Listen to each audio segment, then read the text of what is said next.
These videos simply provide a presentation in video format of the book, Predator at the Chessboard by Ward Farnworth.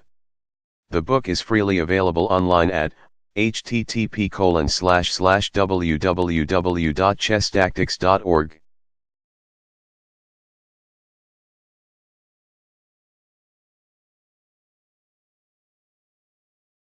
White to move. What is the best move?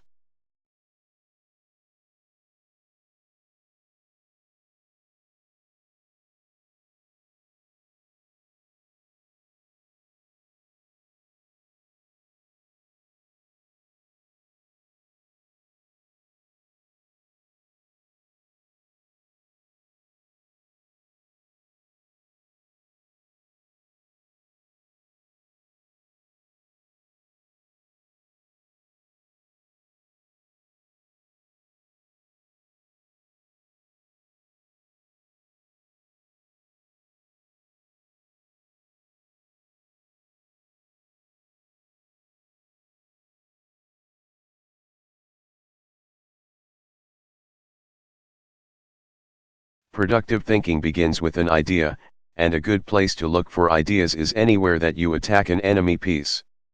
Here white has just one such capture in view.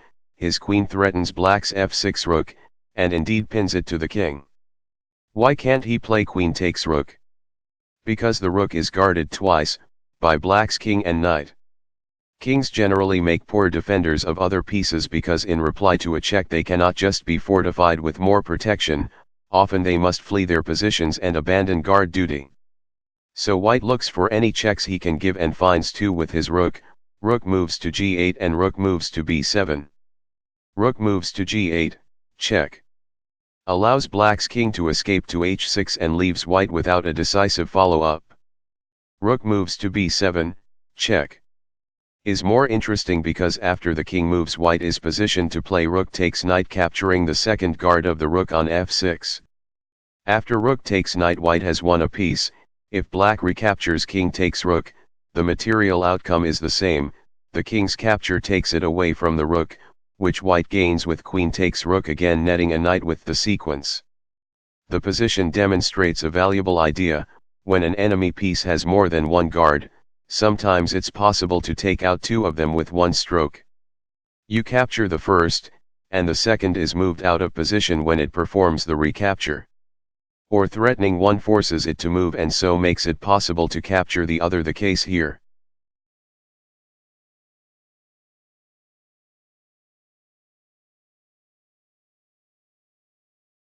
White to move. What is the best move?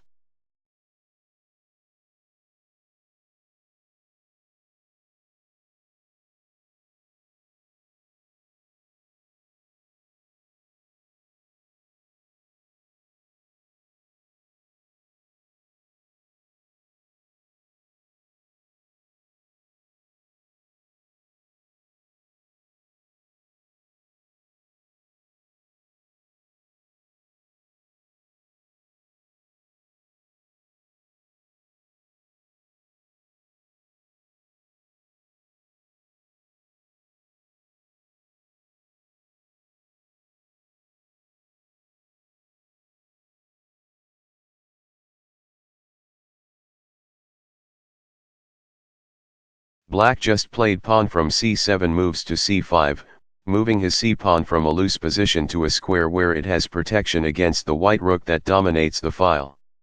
Count the pawn's attackers and defenders. It is attacked twice, by white's d4 pawn and the white rook. It is defended 3 times, by black's b6 pawn, knight, and queen. Since white can't win the pawn unless he has more force against it than black has defenders, the position may seem secure. It isn't. Look for ways to capture any of the guards, keeping in mind the possibility mentioned a moment ago. When a piece has multiple defenders, sometimes the defenders also protect each other, and then capturing one defender may have the effect of taking out a couple of them. Here white can force a trade of minor pieces with bishop takes knight. Black's only recapture is queen takes bishop, but the queen was another of the c5 pawn's guardians. Thus the single capture by white has left the pawn with one defender against two attackers. White now plays pawn from d4 takes at c5, and if black replies pawn from b6 takes at c5, white has the last word with rook takes at c5.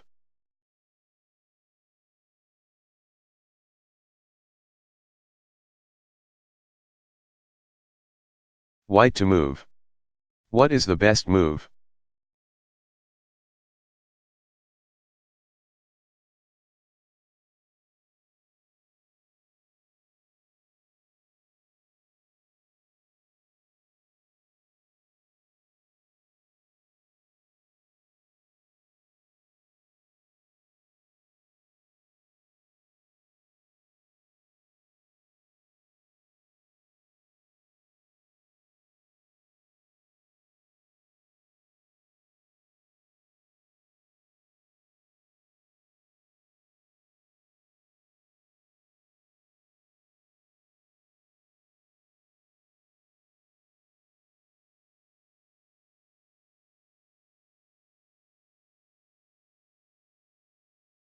There need be nothing mysterious about a position like this if you take it apart methodically, asking what enemy pieces you threaten and how they are defended. White's rook on e1 attacks black's bishop, which is protected by his knight and rook. White's rook on c1 attacks black's knight, which is protected by his rooks.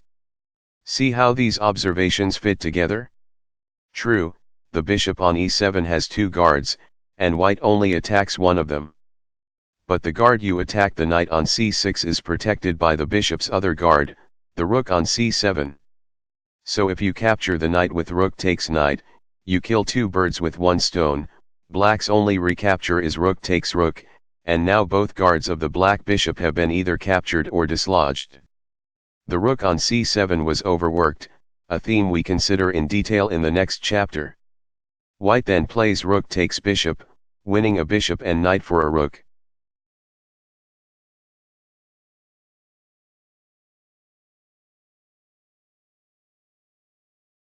White to move. What is the best move?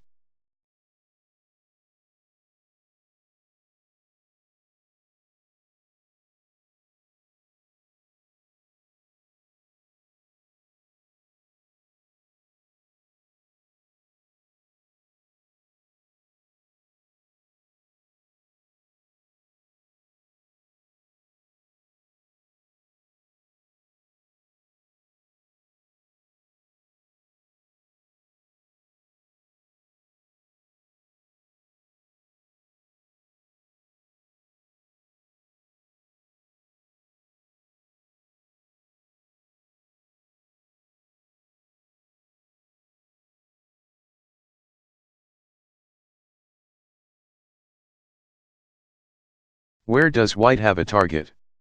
In the black knight on f4. White attacks the knight with two pieces, and it also is protected twice, by the pawn on e5 and by the bishop behind it on d6.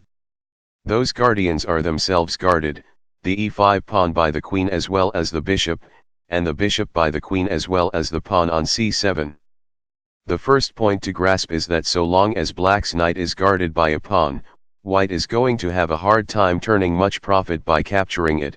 Whatever he uses to take the knight will get recaptured by the pawn, which then can be taken without great loss to black. So the first order of business is to force black to substitute a piece for the pawn. White plays pawn from d4 takes at e5, and black has to recapture with his queen.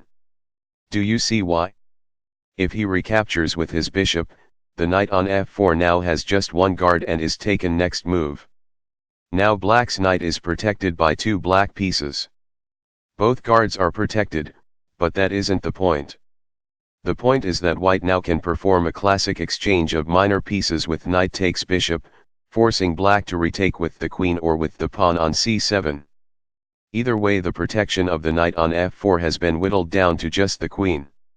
White plays bishop takes knight, and now black dares not recapture because he would be sacrificing a queen to the cause. We already knew that pieces defended by other pieces are potentially vulnerable because you can take their guardians without much, or perhaps any, sacrifice. Pieces protected by pawns are hardier because any sacrifice you would make to get rid of the pawn tends to be such a poor trade. This position shows one way to take advantage of the point. If the pawn that protects a target can be taken by one of your pawns, resulting in a recapture that causes the target to instead be defended by an enemy piece, you may then be able to win the target by capturing its new protector without sacrifice.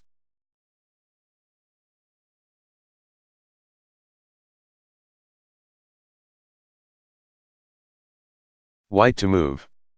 What is the best move?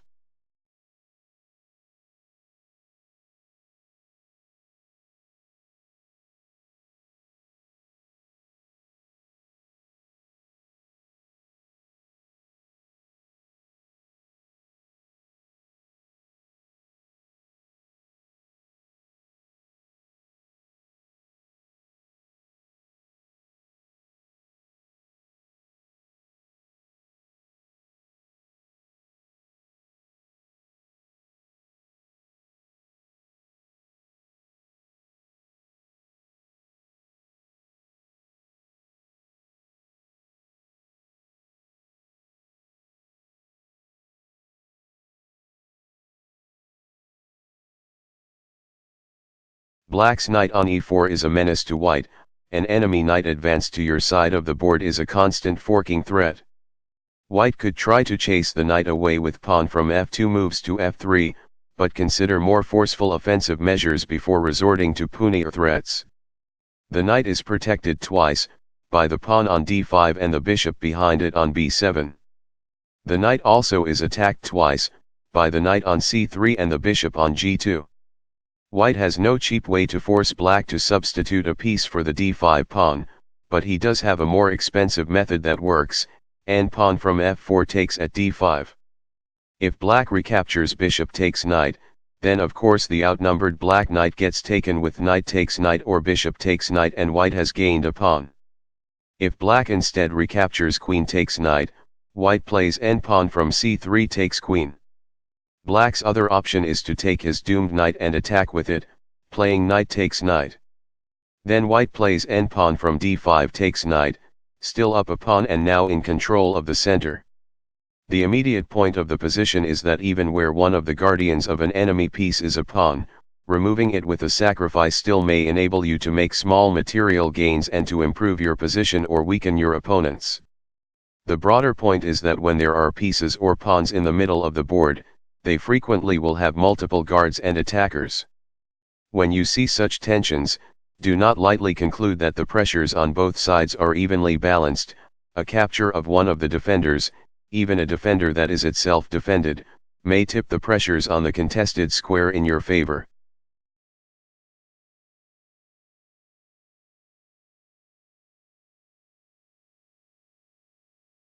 Black to move. What is the best move?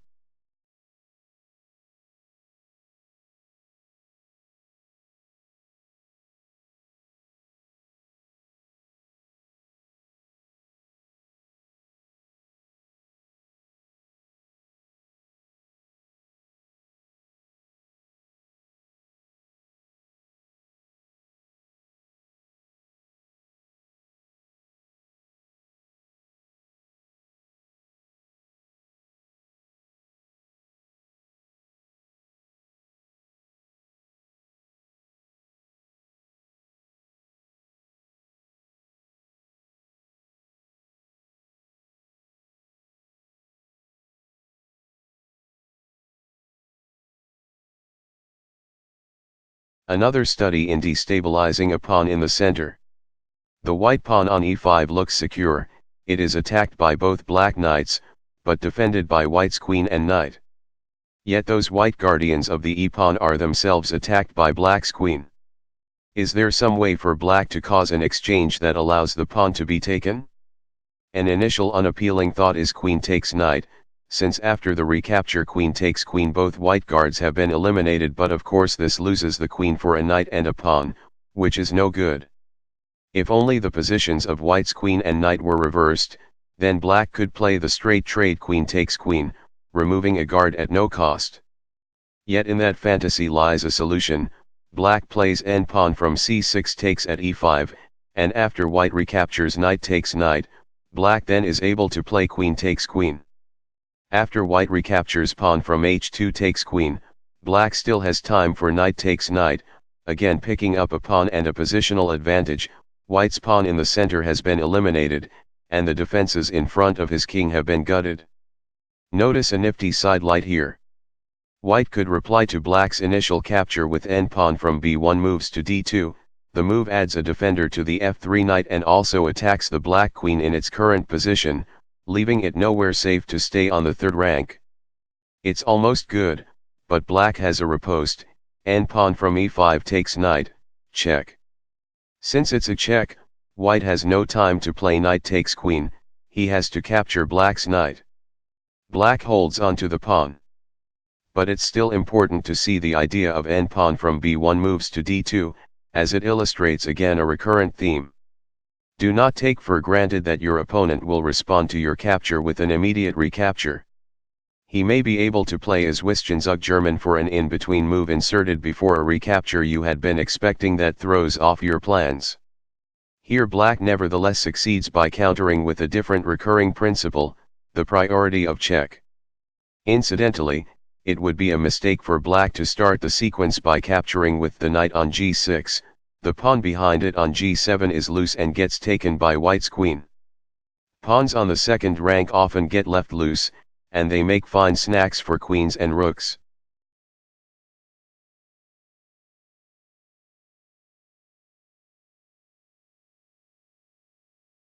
White to move. What is the best move?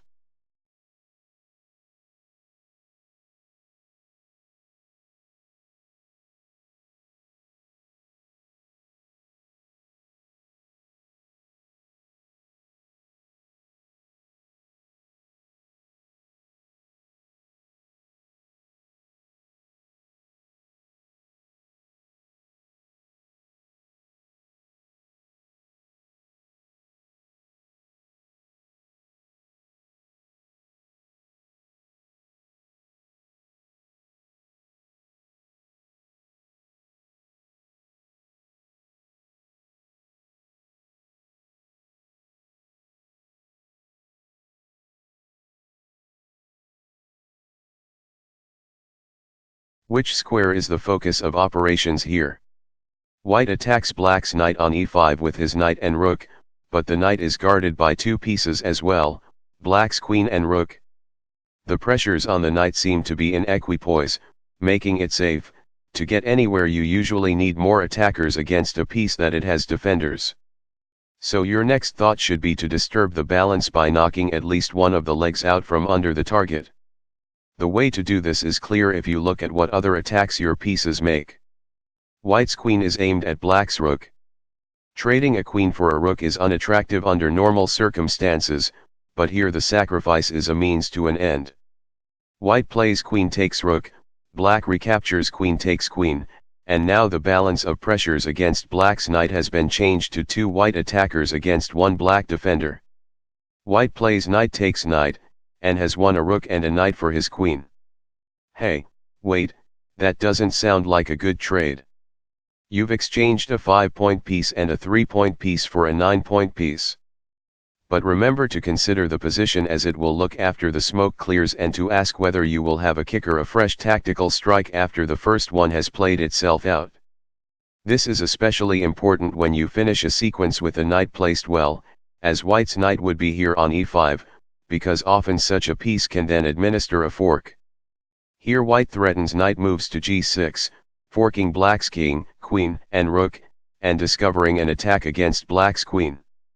It's black's move, of course. But if he tries to defuse these threats by playing queen takes knight, then he loses his queen to rook takes queen. If he moves his queen out of harm's way, he must permit the fork. He can't go after the knight once it reaches the forking square, because the bishop on b1 will protect it there. It gets worse for black. Once the white knight does reach g6, black's king only has one move, king moves to h7.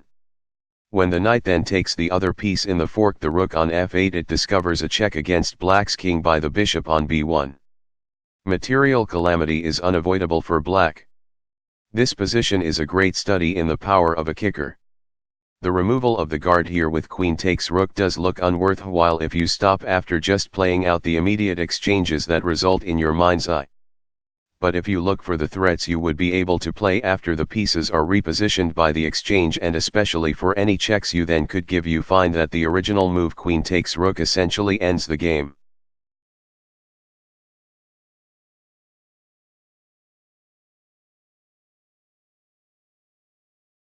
White to move.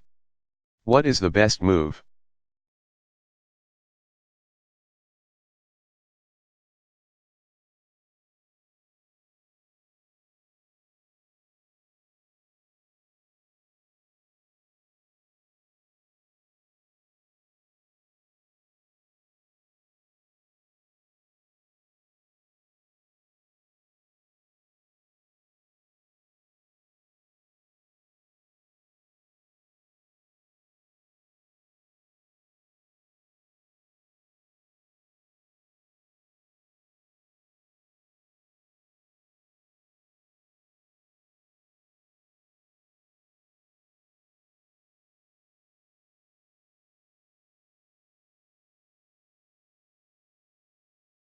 Capturing the guard of a mating square. We sometimes have spoken of the importance of looking at any points you have under attack in the enemy camp, points, not pieces, because sometimes your attackers will be trained on significant squares, the occupation of which would permit you deliver a fork or, our concern here, checkmate. Mating squares have been discussed in several places elsewhere. The most common example is a square next to the enemy king at which you already have a piece aimed. If you could land another piece there, it would be mate. There are many variations on the theme. Often the piece that threatens to deliver mate on the attack square is the queen, but there are other possibilities, especially involving aggressive rooks, and sometimes only one of your pieces is needed to threaten, or deliver, mate, as where landing a piece on the back rank would do the job because the enemy king is trapped there. In any event, mating squares commonly are defended by an enemy piece or two. Capturing such a piece may cause it to be replaced by another that does not have the same defensive powers, and that therefore allows you to end the game a move or two later. The first important thing is to spot potential mating squares wherever they exist. Our basic techniques for this are two. The first is to look for any of your pieces that attack squares adjacent to the enemy king. The second, which partly overlaps, is to study the enemy king's position and any constraints on its movement. White's mate threat should be obvious enough in the position on the left.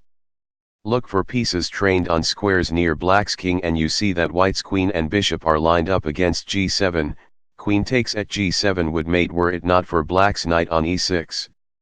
Next step, remove the impediment. White attacks the knight with his rook, so he plays rook takes knight. If black recaptures with queen takes rook, white mates with queen takes at g7. Since black can't afford this, he will have to try something else instead, letting white keep the knight. White wins more. His rook now attacks black's queen. If black wants to avoid both mate and the uncompensated loss of his queen, he needs to play knight moves to d4. This interposes a knight on the long diagonal, blocking the mate threat. More importantly, after white plays rook takes queen, it allows black to play the fork knight moves to e2, check. Winning back his queen on the next move but then eventually losing his knight. But seeing the first few moves of the sequence is enough for now.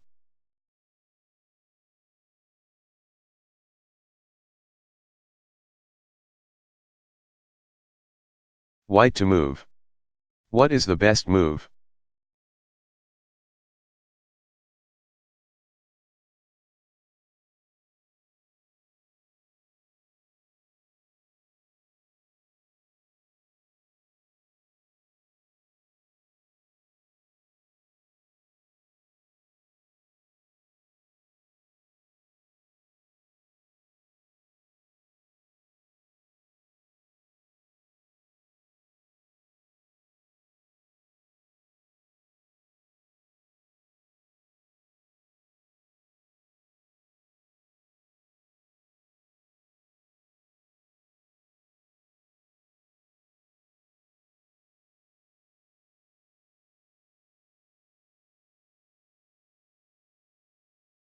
White has two pieces trained on h7, almost poised to execute a classic bishop and rook mate with rook takes at h7. Black understands this, and so has posted a knight on f8 where it can protect the mating square. The knight in turn is guarded by Black's queen, but the fact that it is protected is itself of no consequence. The important question is whether the guardian would be able to perform the same defensive services as the knight. It would not. Thus White plays queen takes knight, check. And after the reply queen takes queen, Black is unable to stop rook takes at h7, checkmate. Indeed, Black is unable to prevent checkmate no matter how he replies to queen takes knight. The most he can do is delay the execution by a couple of moves with king moves to h5, to which White responds rook takes at h7, check, then king moves to g4, resulting in White's queen moves to g8, checkmate.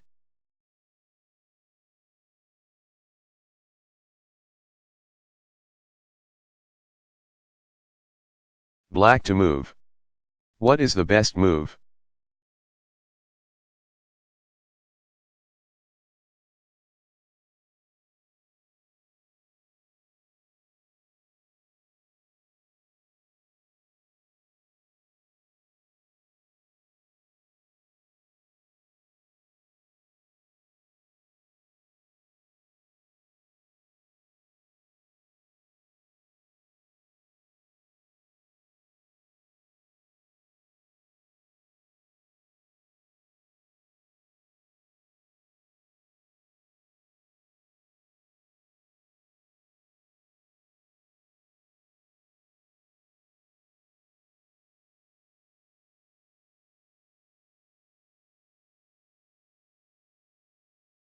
Size up Black's threats. His rook is aimed at White's knight, but the more arresting side is Black's queen and knight, both trained on h2 and also on f2. Thus Black is close to a queen and knight mate with queen takes at h2, but the mating square is defended by White's knight on f1. Queen moves to f2 doesn't work because the king can retreat to h1. Rather than being stopped by the side of White's knight, your thinking should turn to ways to be rid of it. We saw that Black has the knight under attack, so suppose he takes it with rook takes knight, check. White has no choice but to capture the rook, as the king has no flight squares and there is no room to interpose anything. If White does it with queen takes rook or bishop takes rook, the mating square has been freed up for Black to play queen takes at h2, checkmate. If White instead plays king takes rook, queen moves to f2, checkmate. Now works because White's king no longer can make it back into the corner. So Black's initial move rook takes knight, check, is conclusive.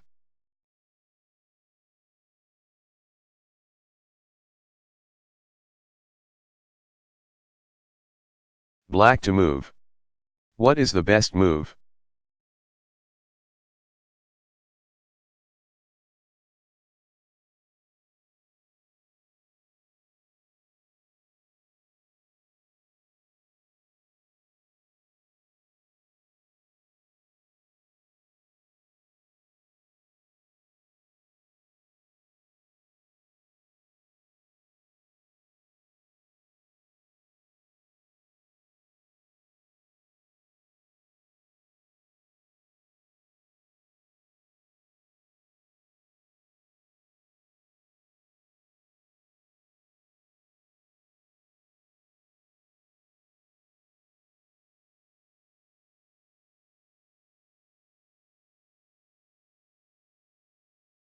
Consider what threats, if any, each black piece makes.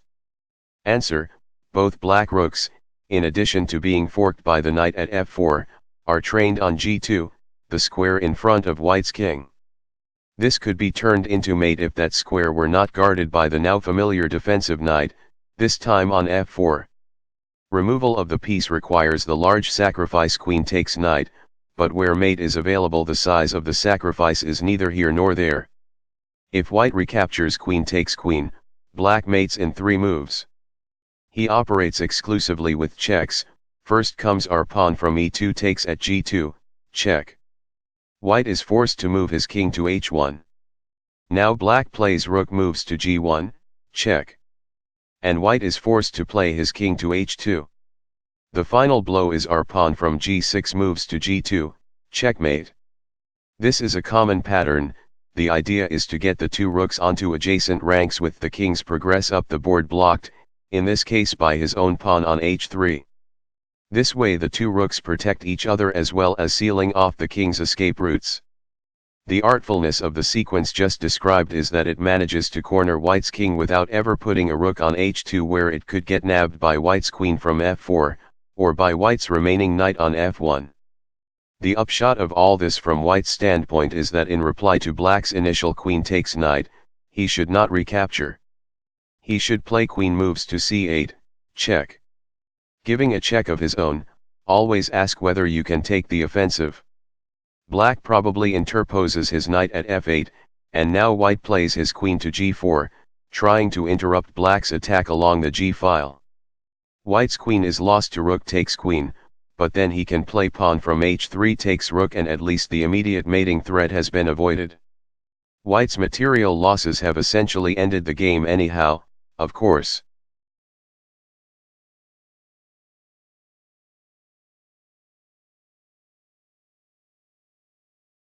White to move. What is the best move?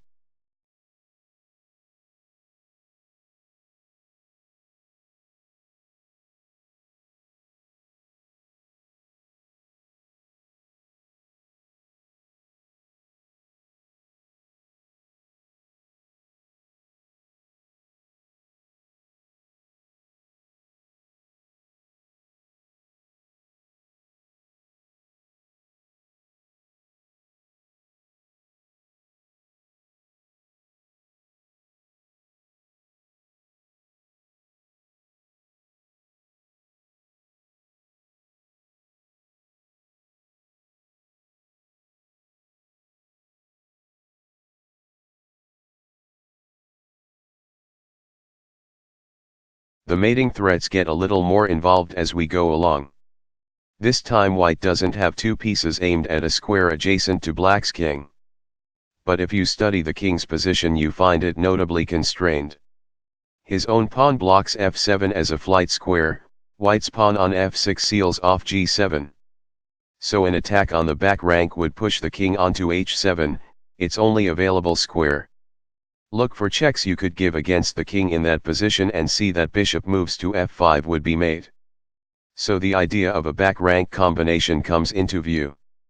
The difficulty is black's rook on a8, which guards the back rank and so prevents white from starting the process just described with, say, queen moves to e8 or rook moves to d8. When an enemy piece stands between you and a mating idea, a first thought is to capture it. This white does with queen takes rook a8+. Black recaptures knight takes queen, but winning material wasn't the point was to follow up with rook moves to d8, check. Black's king is forced to h7, the interposition rook moves to e8 is useless, as it just results in rook takes rook, check. And the threat is renewed, and now comes bishop moves to f5, checkmate. Lesson: when the king's range of motion is limited, consider whether you can force it onto particular squares and whether you would have additional ways to attack it once it got there. If such things would be possible but for some enemy piece that prevents them, turn your attention to the enemy piece. It may be as good as pinned to its position, or, as here, you may simply be able to capture it.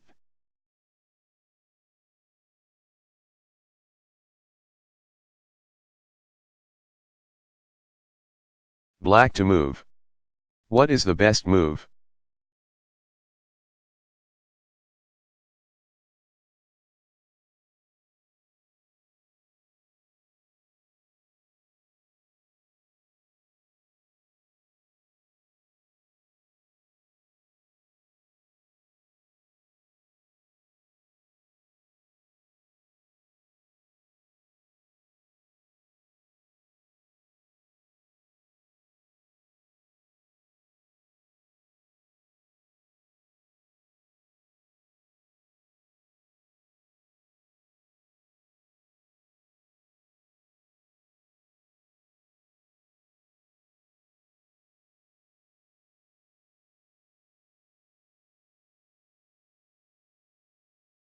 Examine black's checks.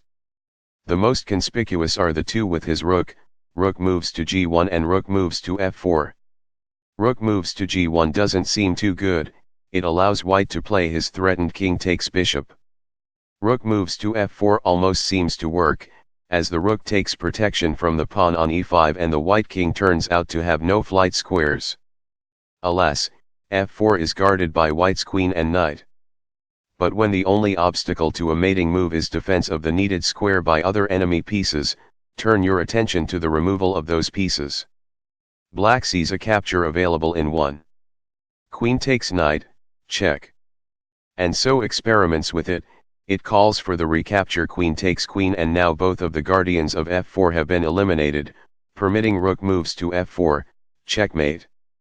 It might seem that if white is attentive he therefore will not play the recapture queen takes queen after all, but then black mates in a few moves anyway, for if white keeps his queen where it is to prevent rook moves to f4, checkmate, he loses it to queen takes queen next move. The position is, of course, yet another study in a theme seen earlier in the chapter, the capture of one guard that incidentally removes another as well.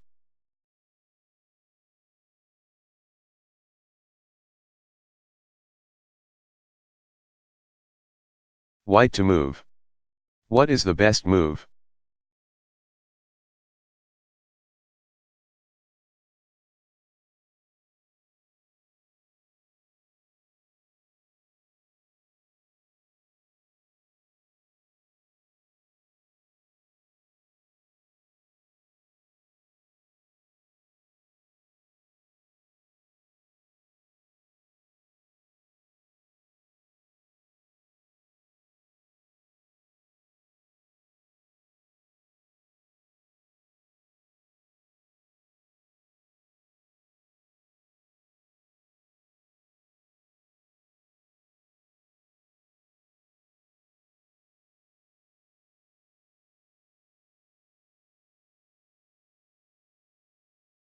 Here we find another constrained king. White has 3 pieces, his queen and both bishops. Don't overlook the one on c3, aimed at squares adjacent to it, though not the same ones. You pursue a mating idea in these circumstances by thinking about checks and their results. The most powerful tool for attacking the king is your queen, so start there. White can play queen moves to g6, check. But black ends the fun with knight takes queen. White has no other checks that go anywhere, so you turn to that knight and a way you might capture it, rook takes knight. Once his knight has been taken, black has to either accept its loss or recapture with queen takes rook. Now reconsider queen moves to g6, check. Drawing protection for the queen from the bishop on f7 and forcing black to put his king on h8, and then queen takes at g7, checkmate. Drawing protection from the bishop on c3 and mating, or queen takes at h6, checkmate, with the c3 bishop providing a pin. The initial capture rook takes knight actually removed 2 guards, the knight, which was eliminated, and the queen, which was dragged away from the protection of the g7 square that white turned out to need. Black should understand the consequences of recapturing with queen takes rook, and if he does he will look for other options and particularly for some way to provide a substitute guard against the mate threat, such as bishop moves to f5 to replace the knight's protection of g6. This loses the bishop to queen takes bishop, check. But then gives the king a chance to move to h8 and end the immediate threat of mate. Mate follows sooner or later anyway, as black now is badly overmatched in material and his king's position is cramped.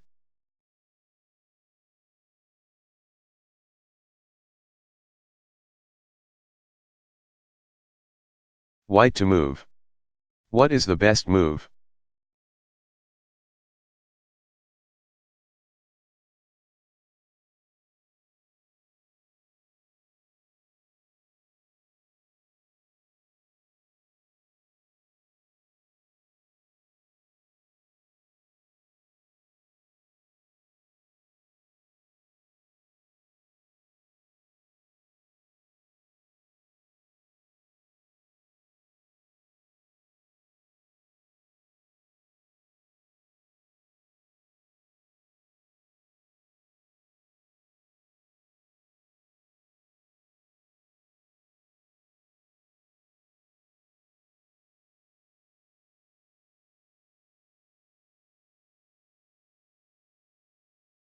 The previous position did not quite involve a mating square, it involved a square, g6, that white needed on the way to delivering mate.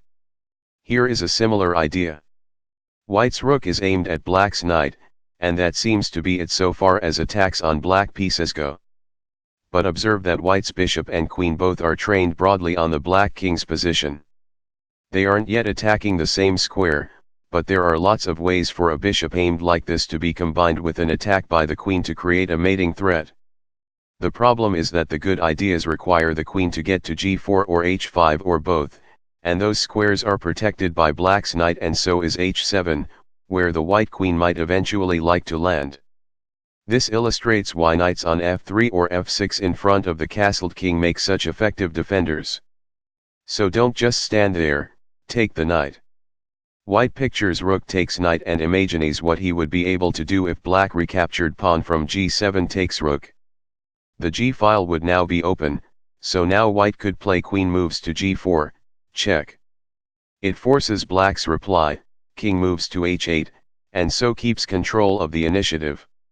White's bishop already attacks the square in front of the king's new home, h7, so next white aims his queen there as well with queen moves to f5. It isn't a check, but there is nothing black can do to prevent queen takes at h7, checkmate. Next move. As usual, you have to assume black will see these consequences and so will not play the recapture pawn from g7 takes rook that leads to them. That means you win the knight, but let's look farther and consider what black instead will do. His simplest good reply is rook moves to e8, giving his king some breathing room to the side, for what drives the mating attack here is the king's trapped position in the corner. Rook moves to e8 also keeps the g-file closed, i.e., it avoids moving the g7 pawn, and so prevents white from taking control with moves that give check. Now white has no straightforward route to mate, but it was the mating threat that turned his removal of the guard into the clean win of a knight.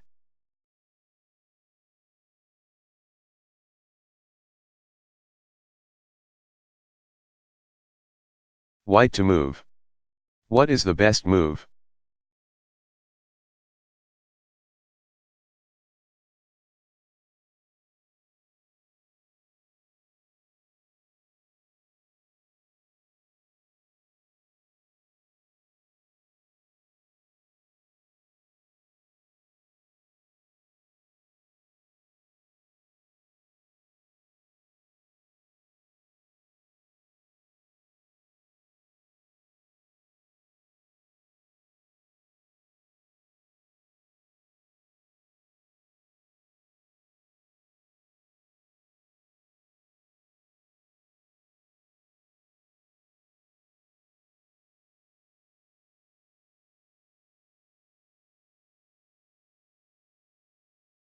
White's queen can capture the black rook or bishop, and his knight could give a fork on d7 if black's bishop didn't protect the square. But the most important feature of the position is not any of this, it's something considerably harder to see. It is that white's bishop and e1 rook both are aimed at e8, a square adjacent to black's king. Yes, it helps to see pieces so aimed even where obstacles lie in their path, for it may be possible to clear the obstacles away. As a practical matter, you see this by going piece by piece and noting that your bishop has a clean attack on e8, which at least is interesting. You look for a way to throw a heavy piece at that square, recognizing the makings of the bishop and rook mating pattern we have seen elsewhere. You see that you already have a rook on the e-file, and the question becomes whether the idea can be executed with rook moves to e8, checkmate. Diagnose the obstacles. First, white's knight and black's bishop block the rook's path. Second, black's rook on c8 protects the mating square. When you are removing multiple obstacles, the order of moves can be quite important. The first stage of your operations may affect the second. In this case, it is clear that white can capture the guard of the mating square with queen takes rook, but if he starts with this move, black recaptures bishop takes queen, and now there is no way for white to vacate his knight from e5 with a threat that leaves the path to e8 clear. If he plays knight moves to d7, check, black plays bishop takes knight and e8 still is guarded. But if you play the reverse move order, the sequence works fine. Knight moves to d7, check. Comes first, requiring black to play bishop takes knight to quash the fork. Notice that the e-file now is clear. Then comes queen takes rook, check. Removing the guard of e8. Black's bishop takes white's queen and is left unable to protect e8. Now rook moves to e8 mates for white. If black is observant, he will see all this coming as soon as white plays the fork. Knight moves to d7, check.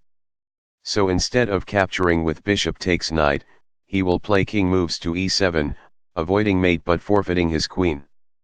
The removal of the guard via queen takes rook never quite occurs, but the threat of it forces black to make terrible concessions. A simpler way to see this? Just spot the knight fork. Knight moves to d7, check. Imagine black thwarting it with his bishop, ask how the board looks afterwards, and see the e-file opened for the e1 rook to use to drive through to the black king's position. The rook on c8 and bishop on d7 are in the way, but then white removes them both easily enough with the check queen takes rook.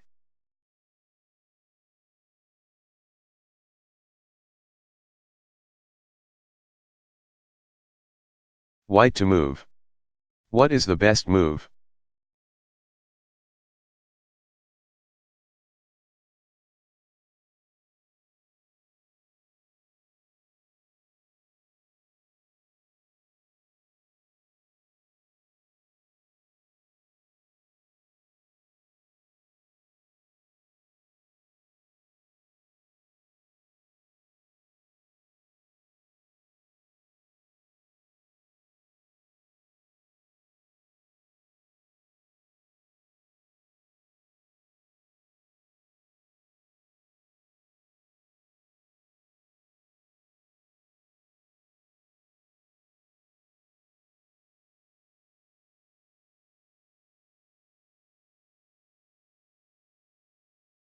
Distracting the guard, the overworked piece.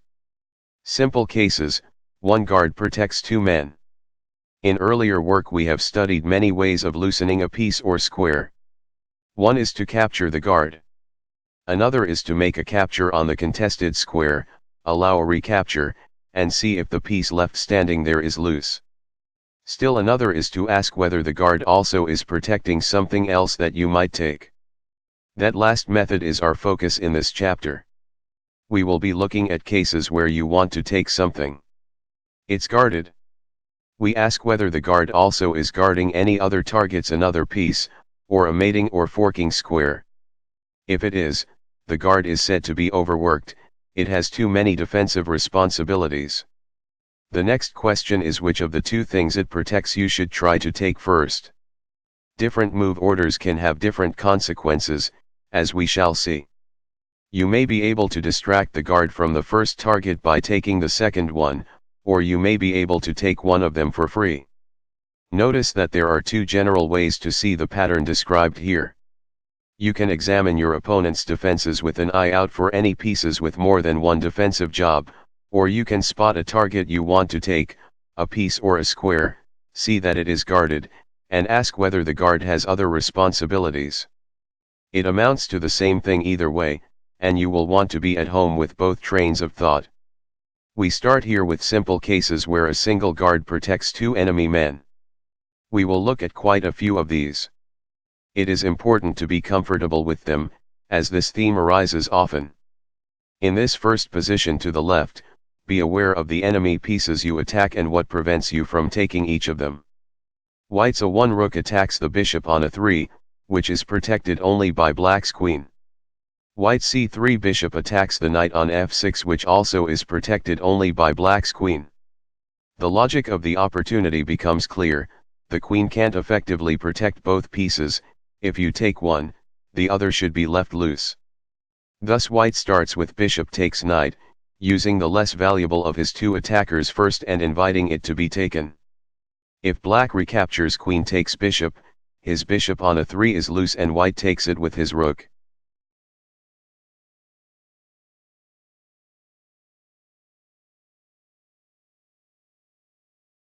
White to move. What is the best move?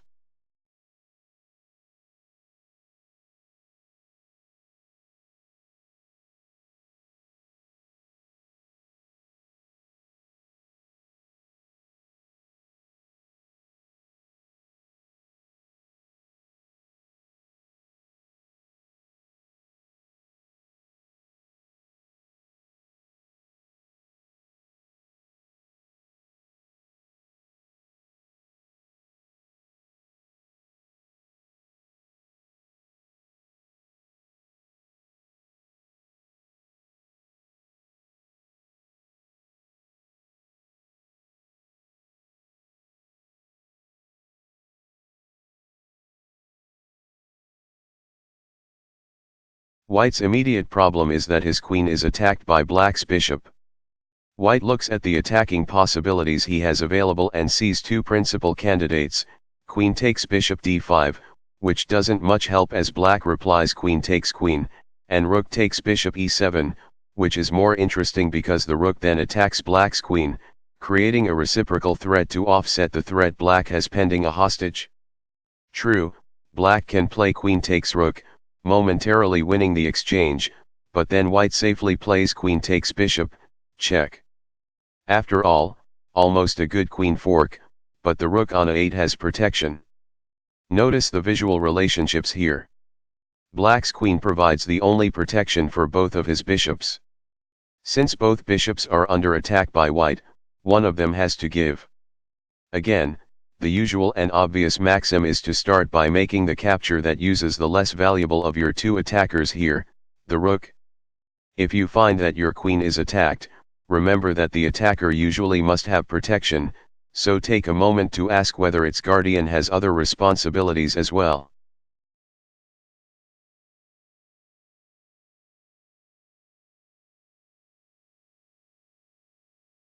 White to move.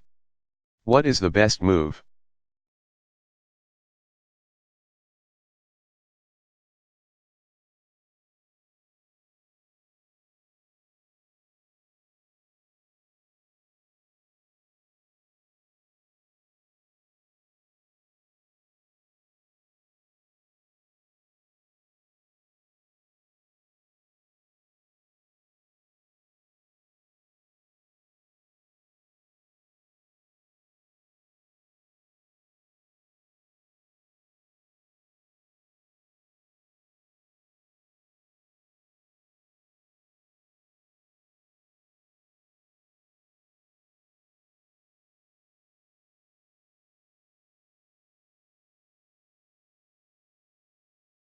Look for any captures white can make.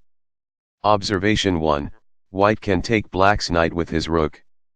Observation 2, black's queen guards the knight. Observation 3, black's queen guards other things, too, including the bishop on f6, which white also can capture. So now the remaining question is the order of operations best used to take advantage of black's overworked queen. White can start with knight takes bishop or with rook takes knight. We have seen that the usual choice would be to start with your less valuable piece, in effect offering it up as a sacrifice with the threat that you will make a worse capture afterwards. But that principle doesn't always hold. Let's think through its application here. A. White could begin with knight takes bishop, check. Forking black's king and rook. Now black plays queen takes knight, seemingly allowing white to follow up with rook takes knight c8. But not so fast. Once the queen moves, the knight at c8 still is guarded by the rook on f8. So white actually loses the exchange with this sequence. Correct play for white instead is black, b1. Rook takes knight, this time capturing with the more valuable of his attackers, and indeed making a temporary sacrifice of the exchange. If black recaptures queen takes rook, white now has knight takes bishop, check. Not only a capture but a fork of black's king and rook, allowing white to win back the exchange that he sacrificed at the beginning of the sequence. White emerges a piece ahead. The lesson: when you see that an enemy piece is trying to guard two pieces, think carefully about which to take first, imagine each capture and its consequences. Move order matters, sometimes making it better to start by capturing with your more valuable piece after all.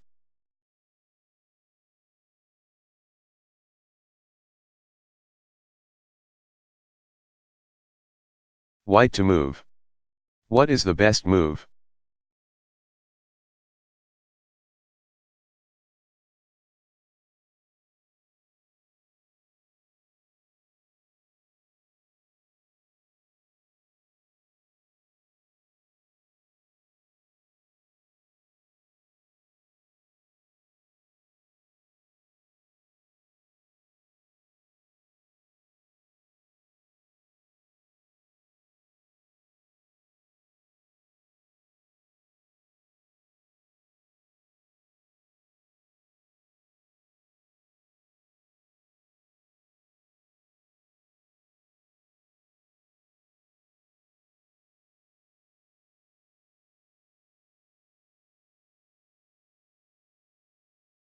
The current idea may become slightly harder to see, but structurally no different, when the pieces involved are compressed in a small space.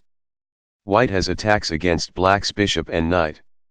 Black's queen and knight protect the bishop, and his queen protects the knight as well. The fact that his queen is protecting both pieces suggests a vulnerability.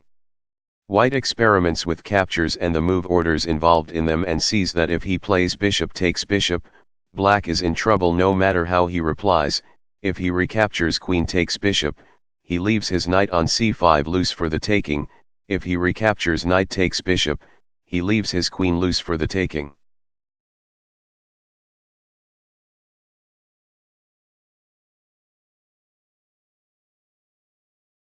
White to move. What is the best move?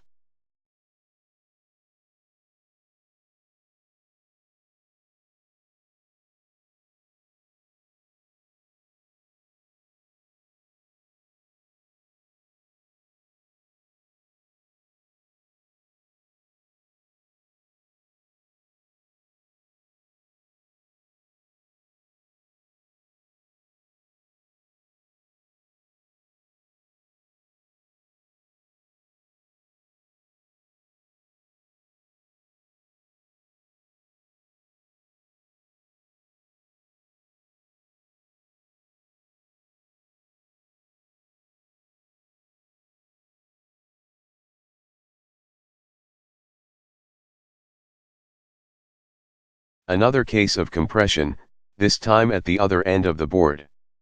Black has a little knot of pieces in the corner. They protect each other in a circle. The rook on g8 guards the rook on h8. The bishop on h7 guards his rook on g8. The rook on h8 guards both the bishop and the other rook. That last observation is the critical one. We see one enemy piece guarding two others, a clue that it may be overworked. Play with captures in various orders to see if the replies leave one of the other pieces an odd man out. White might like to try one. Rook takes rook, but then black replies rook takes rook and the black rook left on g8 remains guarded by the bishop on h7. But one. Rook takes bishop for white is different. Once black plays rook takes rook, his rook on g8 is left loose. White takes it with his remaining rook on the g-file. Or black can reply to rook takes bishop with rook takes rook g1, then white plays rook takes rook h8. Either way, white wins a piece.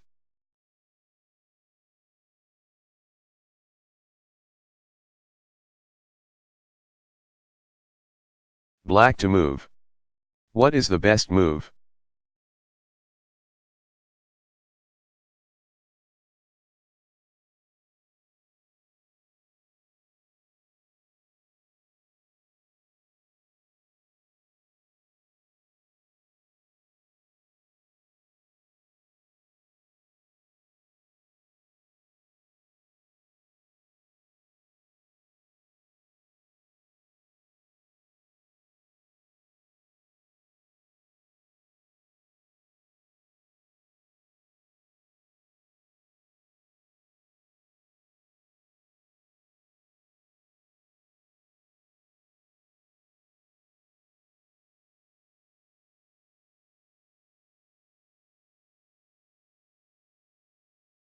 Black's rook on a8 is under attack, as is his queen, but consider your offensive options before worrying about it. Take apart the knot of pieces near white's king by asking methodically what attacks what, and what defends what. There are no fewer than 4 pieces that black's queen might take. The most attractive capture, of course, would be queen takes queen. What prevents it? White's bishop on g2. So now you ask what else the g2 bishop protects and are led to the knight on h3, which you can take with rook takes knight, check. The beauty of the move is that white has no choices to make in reply. His king is under attack and has no flight squares, nor does black have anything to interpose, so bishop takes rook is compulsory. Now white has queen takes queen, check. In return for his sacrifice of the exchange, and an eventual forced mate. Notice from the beginning the telltale visual pattern in which the white bishop supplies protection to fellow pieces in a Y formation, a sign of weakness. And again we see the importance of move order. It might have seemed plausible, but would have been mistaken, for black to start with queen takes queen, inviting bishop takes queen and then planning to win a piece with rook takes knight h3 plus followed by rook takes bishop f3. Actually, though, this wins less than a whole piece. In reply to 2. Rook takes knight, check. White has 2. Black king moves to g2 and suddenly both of black's rooks are under attack, one by white's king and the other by white's bishop, and now the king guards the bishop, making it safe. Black plays rook on from h3 takes bishop f3, but then white replies king takes rook f3 and black only ends up winning 2 pieces for a rook. He still is losing, since he was laboring under a larger material deficit than that from the outset.